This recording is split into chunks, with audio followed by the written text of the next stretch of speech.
par rapport à... Ça veut dire attitude à Liboso. La lutte contre cette criminalité. Attitude à Liboso, ça veut dire que le peuple, il faut y ébaquer. Sur Ramoni, policier, il faut y ébaquer. Policier, ça, on a pour nous sécuriser. Ce que talibien, comme police, et c'est divisé dans la commune. Il y a toujours un commissariat dans la commune, et puis il y a un sous-commissariat. Oui, commissariat, le bien en abrégé. Et ça la mingi dans chaque quartier. Bobanga te monakin. Soko yebi kozaka na kuluna. Na quartier. Bo dénoncer na poste police o ya pembeni. Ceux qui bo monique, moi no hôtel, boyoka ki na sango. A papa qui m'achète et sikatel, a qui kobata me sikatel, bo dénoncer. Pour que biso nyonso tozala na mesure, il y a pour contribuer pour la sécurité na biso. Il y a mi balé. Makambo nyonso boyoka kana ba réseaux sociaux. Makambo nyonso pe boka na ba réseaux sociaux za la vérité te. Ndeko Israël, o confirmer na ngai awa ke bakamususu o batu balobaki kidnapping ezalaki kope simbate. Bakamususu ya batu ba kidnapping ezalaki mutu moko alalisi mwana batu libanda a créé moi histoire na sima. Et donc tout ça c'est l'environnement, l'écosystème. Mais boye ba ke gouvernement na biso à travers la police dans toute sa structuration, on est mobilisé pour restaurer et assurer la sécurité des biens et des personnes à Kinshasa comme dans toutes les villes de la RDC. Là où tu peux vous confirmer qu'il ne se passe pas une nuit à Kinshasa sans que Kuluna boma mutu. Côté on a bandeli angote, bandeli ka côté à kidnapping. Mais parce que Kuluna zo boma batu. Mi kolonioso braquage zo sala. Ça veut dire que yopene ngozo lo bandeko Israël. Il faut aussi faire attention pour éviter la généralisation. Parce que yope batu à police alors toki po yo kanana batu à police comme yopo zana ba élément aux la paix renseignant, op ça paix ba élément pour nous permettre balandela. Parce que moni la difficulté c'est que parfois, il faut au nazoloba. Autant bakawa nezali, autant il faut plutôt éviter tokende dans la généralisation. Ozomona. Parce qu'il y a ce que le lobby tous les jours. Mais la police reçoit des rapports tous les jours. Il y aura toujours quelqu'un qui verra. Et là, il y a la différence, c'est baka et braquage. Nabaka muso la criminalité, c'est parce que les réseaux sociaux, ceux qui est wana et sali makelele na toile, il y a une autorité boza saisi nango. Mais je vous dis que dans le rapport au biso toza nango, des appels il y a bateau babenga biso mikolonioso, police a yebi on collabore avec la police nous donne des informations. Je vous dis que dans bas quartier bato bazo la laté, il se passe pas, je répète ici une nuit à Kinshasa, criminalité, Kuluna. Je vais moi aussi me répéter. Criminalité et zalaka partout. Yango toza na ba service ya police au basalaka tous les jours. Yoromona nazo sur la jour morona général Israël commissaire provincial Israël. Na ebisi ka wana ya braquage. A ebisi nga ba indice toza nango.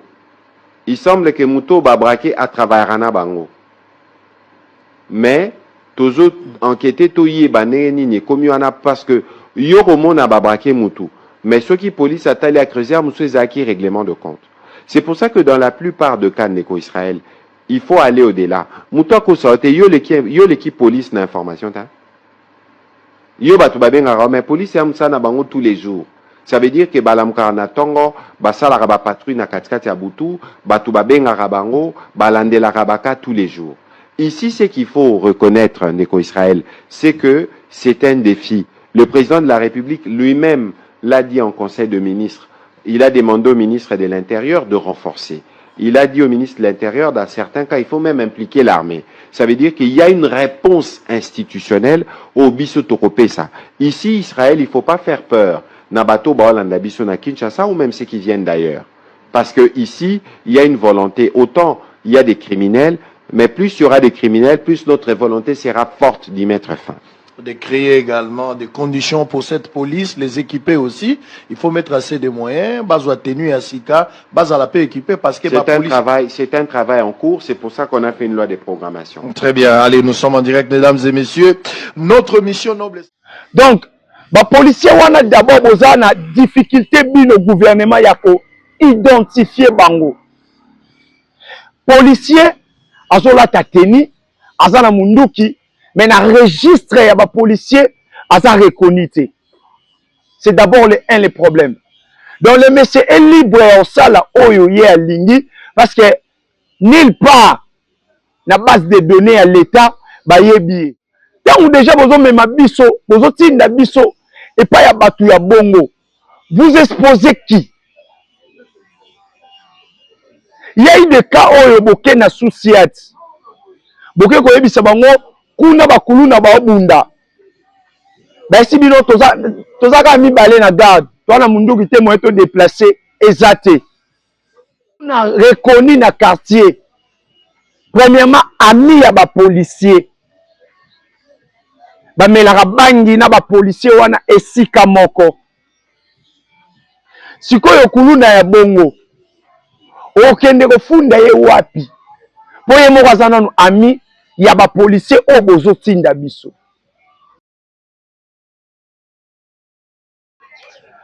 Et voilà, très chers fidèles internautes, les abonnés de Max Congo News.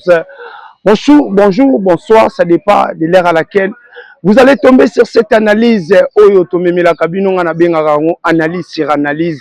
Donc, tu as rappelé que solo la profondeur par rapport à la réalité, il y a Kinshasa, par rapport à la analyse musicale, bisoto simbara nyonso sans toutefois kofinga, sans toutefois manquer du respect.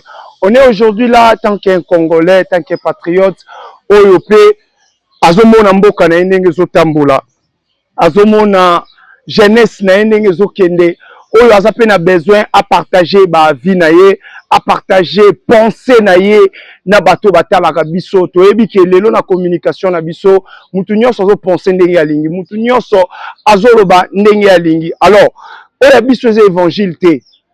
Évangile ya Jésus-Christ kande ezalaka intouchable. Mais oyo biso eza apport au tozomema na jeunesse ya lelo, apport au tozomema na culture congolaise. Je pense que ba vidéo ezalaki illustré oyo eza parmi ba sujet tozo solola na journée ya lelo, ba sujet eza makambu o tozo solola lelo parmi les deux sujets on a simba. Lelo naza lokola congolais nyonso o aza na souci ya mboka na ye. Je pense que moment on a bando sala analyse hors la musique na bandola ta drapeau ya mboka na biso parce que nous avons l'intérêt ya ko protéger mboka na biso, nous avons l'intérêt ya ko apporter quelque chose tant que jeunesse oyo lobby bazotie la biso espoir. Ministre ya communication o aza Patrick Mouyaya alekaki na télé. Je pense que congolais nyonso yokaki Patrick Mouyaya moko na moko atiraki par na ye. Moi aussi je viens réagir par rapport ya par nanga o na atiraki na badi ya ministre na biso ya communication et porte-parole ya gouvernement qui est Patrick Mouyaya. D'abord monsieur Patrick Mouyaya naza awa lokola jeune ou aza na souci ya mboka na ye, jeune ou aza na souci lobby Congo na biso ekende liboso. Loin de moi manque ya respect, loin de moi les arrière-pensées. Je pense que oza kinois okoli na kin oyebi réalité ya Kinshasa. Ce que za na makambo mususu ozo la ignorance parce que tu fais partie ya gouvernement biso jeunesse toza wana pona ko rappeler bino rôle na bino eza nini. Et surtout vous êtes des mandatés ya peuple, donc vous êtes là pour travailler pour na biso.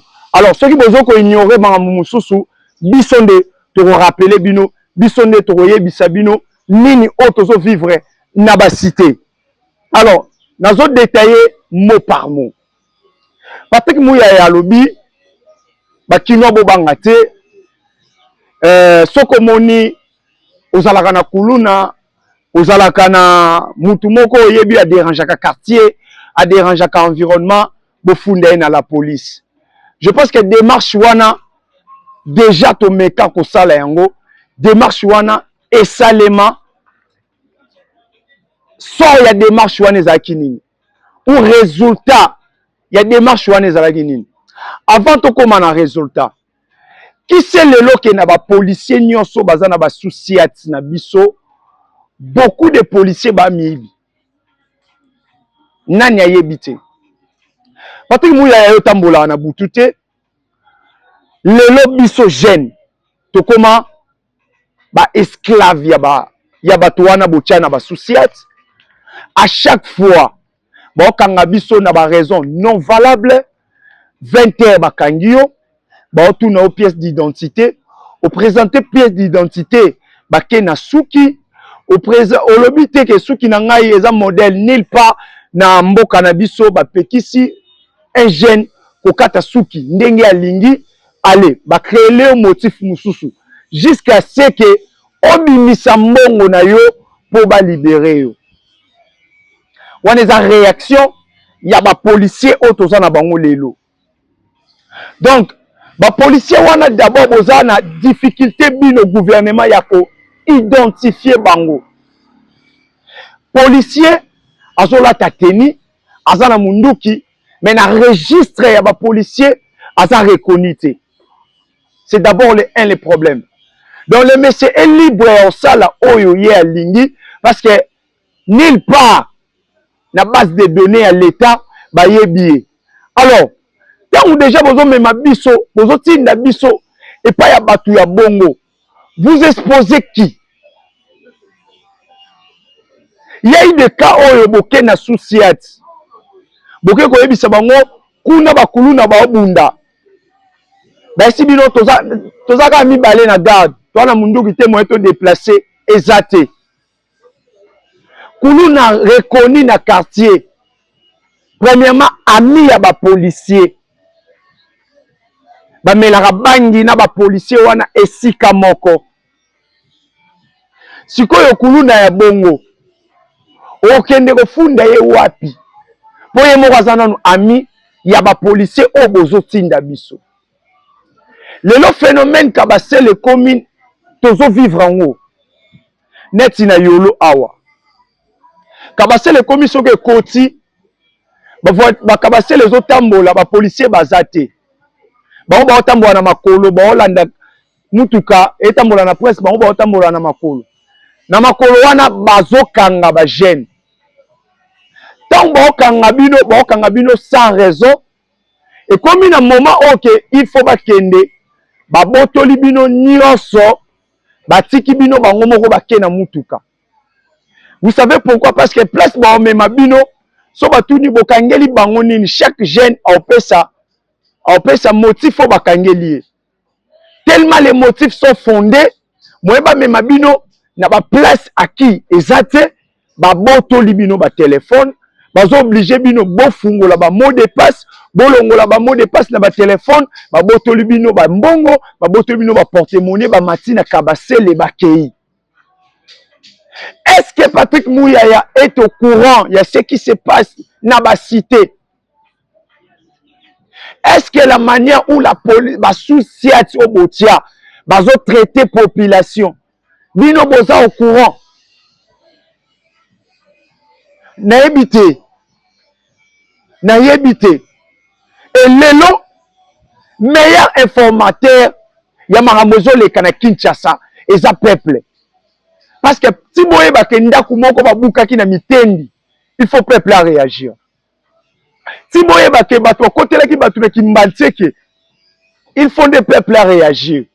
Na ba page na ba réseau na biso nde boza informé bino moko boza na structure te o ezolandela ba région o ezolandela ba commune o ezolandela ba quartier o ezolandela ville ya Kinshasa sur le plan sécuritaire ezate boza jamais au courant. Donc sous cette année en 100 mètres ba ça la crime awa sous cette vandi ba yebi pété à un moment donné tobi ka wapi toza na mboka nini.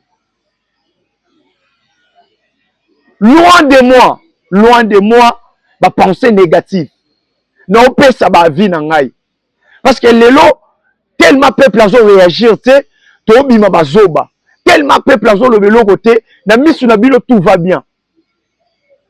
Patrick Mouyaya lelo na ba siat ba recruter ba jeune kuluna soit disant ba informateur ba bureau D ce sont des pires makuluna alati ba tenue civile ba policier bazana na sima na ye yazo traquer ba tout liboso pe bato yaza ko interpeller bato yo baotambola na honnêteté baotambola na sérieuxité ye bazwaki ye mpo alakisa baendroit bakuluna bavandaka baendroit oyo bato ya mabe parce que on sous-entend que ntango bazwi yo comme informateur biro de oyebi place nini bato ya mabe bazalaka mais rarement omona bango na opération ya baendroit ya bato ya mabe bango bazalaka na baprince na bakwa esika bato bazoleka bayebi ke bato bauti otala match bozonga batelemi wana mpo batrake bato eza makambo oyo tovivre lelo réalité ya Kinshasa tellement yaza nanu informateur mais aza camarade ya bakuluna aokolakisa bino place bakuluna bazalaka te d'abord na équipe yango ya bapolicier so baza 10 na souciette moko kaka nde lete eyebi le reste là baza bato balati bateni basalaka mosala te baza wana mpona baliaka na mbongo ya bamoto oyo etikalaka na basouciette baliaka na bambongo bamituka oyo ezalaka wana baopesa bango bajeton baolalisa bamituka et en plus nako escroquer peuple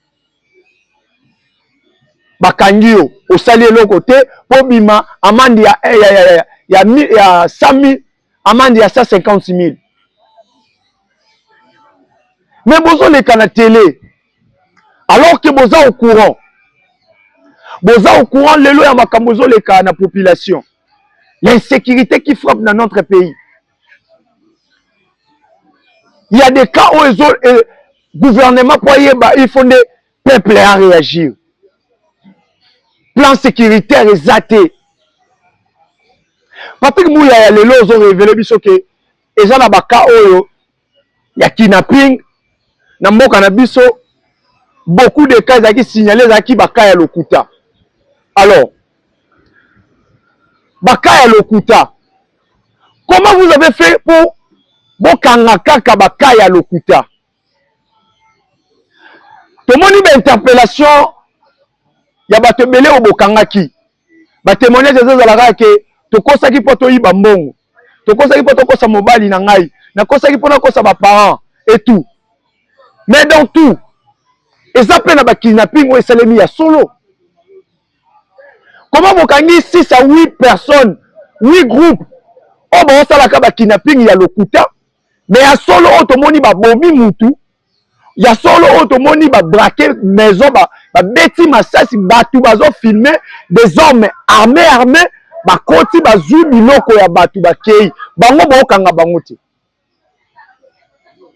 c'est ça le vrai problème mécanisme nini botiaki ya marche système nini mise en place o botiaki po bokanga kaka bafaux criminel mais bango o basali yango ya solo baokende porté disparu bokosa banani bokosa banani lelo na Kinshasa to na plus de 10 cas ya kidnapping ya solo oyo bibembeza o batu baleli bandeko na bango tokende na oyo teke mwasi mo akosa mobali na ye mwana moko akosa ba parents na ye ndeko moko akosa ki boy parce que wana bona facilité ya okanga bango mbala moko alors que bazo opérer na même méthode na bango baoboma ya solo na bango bakosa ya lokuta bazo opérer na même méthode mais comment bokanga bango baopérer ya lokuta bango baopérer ya solo baza introuvable. Est-ce que vous pensez vraiment que Congolais azazoba? Est-ce que vous pensez vraiment que biso bato tozana mboka oyo bino bato bo travailler pour nous boleki biso na maeli? La question se pose sur ça.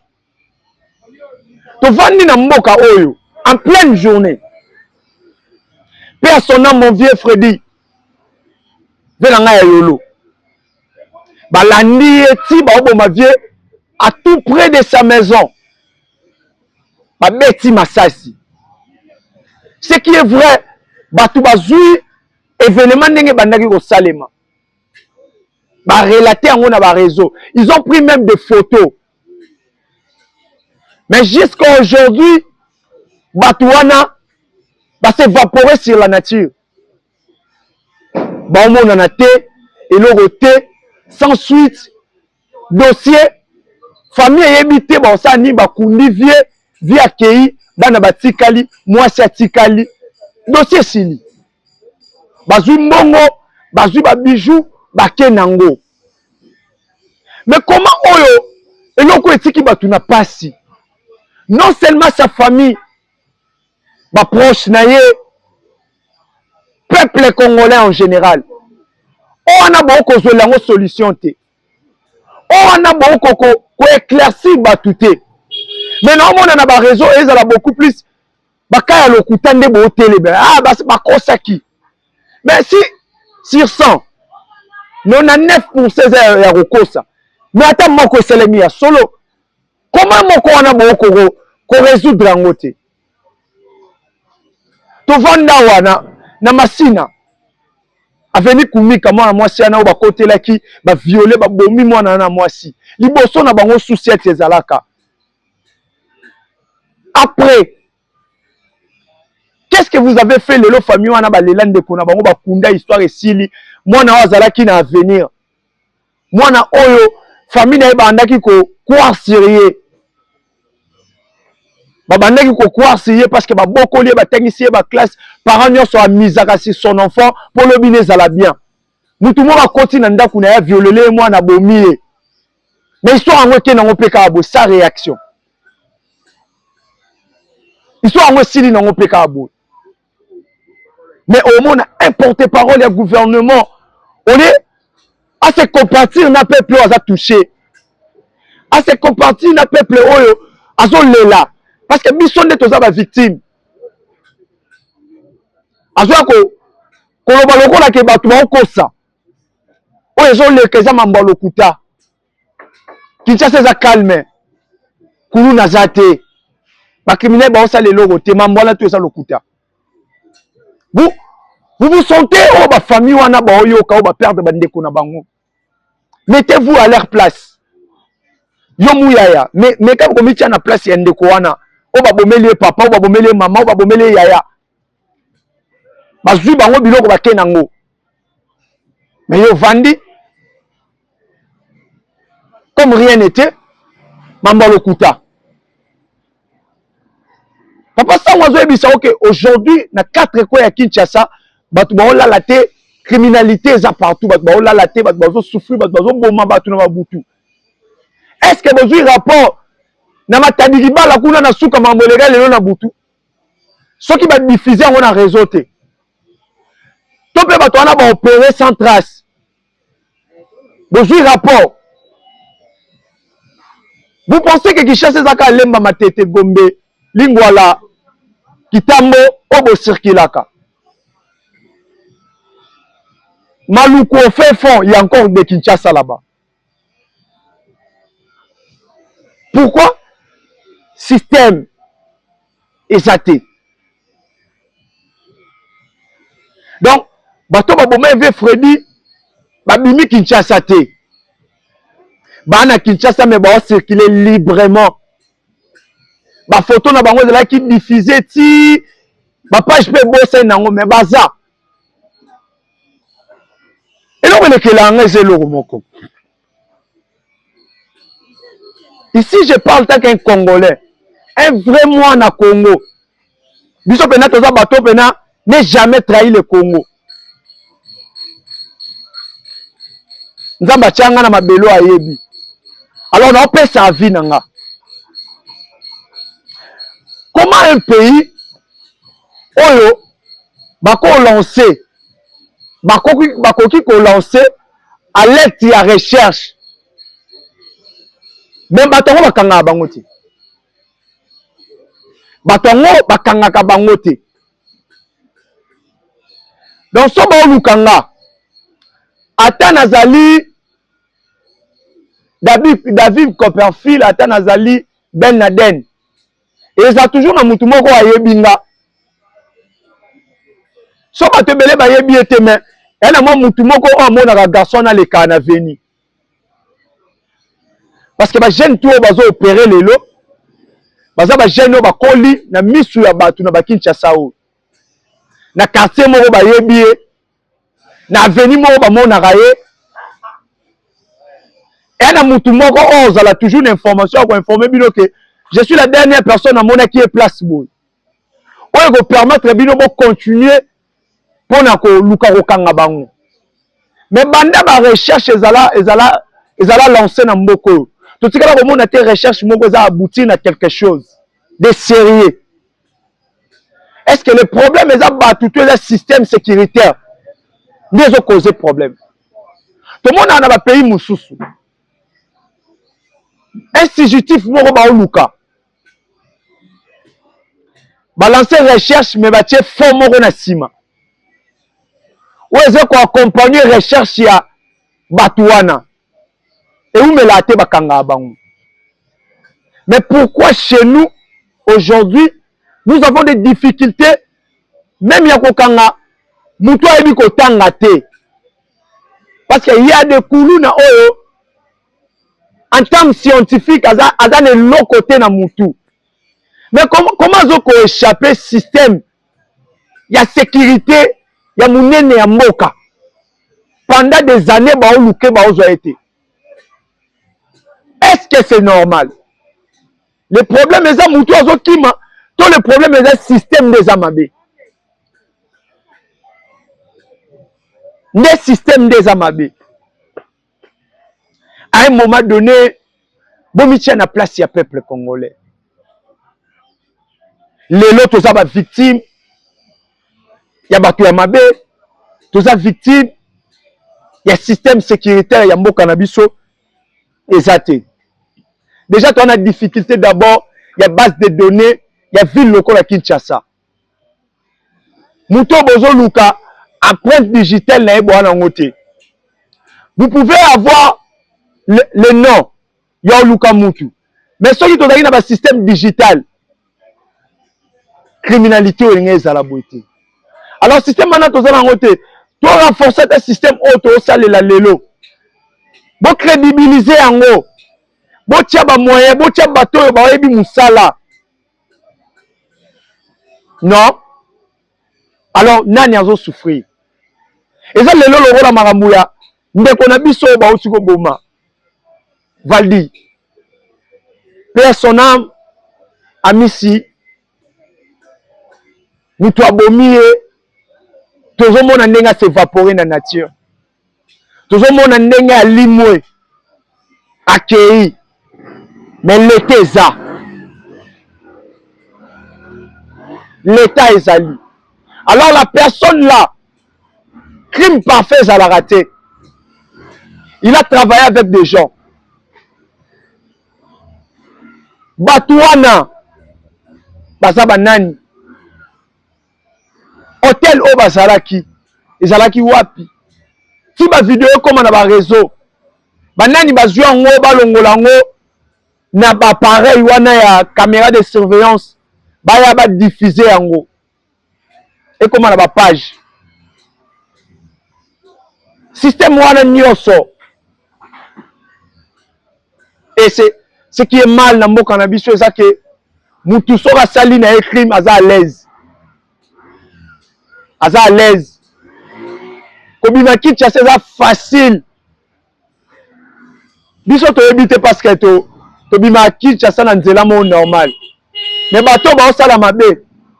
Ce qui ko bima quitte c'est ça qui difficile. Mais ba kanga bango. Comment criminel nyoso mutu nyoso ya mabe na mboka na biso a s'évaporer kana nature. Hormone na te akei dossier msou payé to komi ko luka o esa mi sika mais akala to résoudre na nous te msou soyé. C'est comme ça qu'évolue notre pays aujourd'hui. Patrick Mouyaya, gouvernement congolais, vous êtes censé protéger le peuple congolais. Vous êtes censé en sala musala, biso bato tozaba to pesa kibino mandat wana travailler pour le peuple. Il faut bomitia na place na biso. Ndeko Freddy atiki biso, ndeko abomie azamutu. Aza na passeport.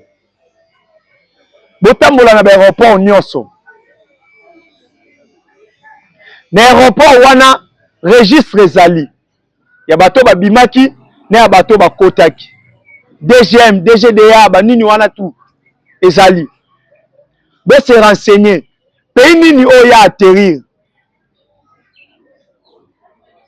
soka bimi na aéroport te bimi na nzela beach to bimi na nzela ya Maluku. Fais des efforts parce qu'à un moment donné on en a marre ya omona makila ya peuple congolais otanga na misu na biso et notre État est incapable de réagir. Ça fait très très très mal. Très mal. Dans un jeune on a une critique mais na yeko apporter juste penser na ngai. Na mboka na biso comment soki muto azoloba après si idée na ye et comme il mal interprété.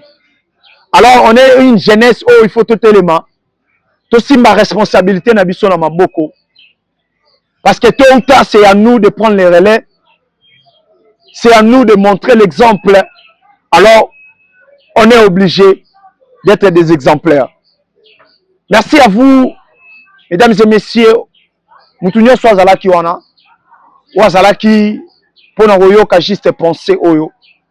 Ce que je vous demanderai et de continuer de s'abonner, de partager, vous donner vos avis parce que nous avons vraiment besoin communauté et surtout voir na biso pe yokana. Toyebi musique ndenge tambolaka et surtout toyebi pe moi ndambo ya makamamboka la biso ndenge zokende. Alors je vous donne rendez-vous. Il y a moi hormis auto salara déjà la musique. Rendez-vous on est aux ala moi musique était tout si m'a rappelé m'a fait à société ce qui se passe dans les namboka na biso ba makambo belé rolobele zali oh il faut to la sa conscience ya bato belé. Alors bon mais ça na déjà na jarba ja ya analyse ya boye tous amis balé misatu mais to comme dit c'est il y a ba garçon ba penser le roi babiso. Voilà, merci Nabino Bozala qui va belé. Bozala qui vraiment est belé. Je pense qu'il analyse Moussous Peroya par rapport à la réalité à Marambo Zolé Karambo Kanabiso. Alors, Botika la Malamu na Max Congo News, continuez de s'abonner, de liker, de partager et que ça la biso bien. Bye bye.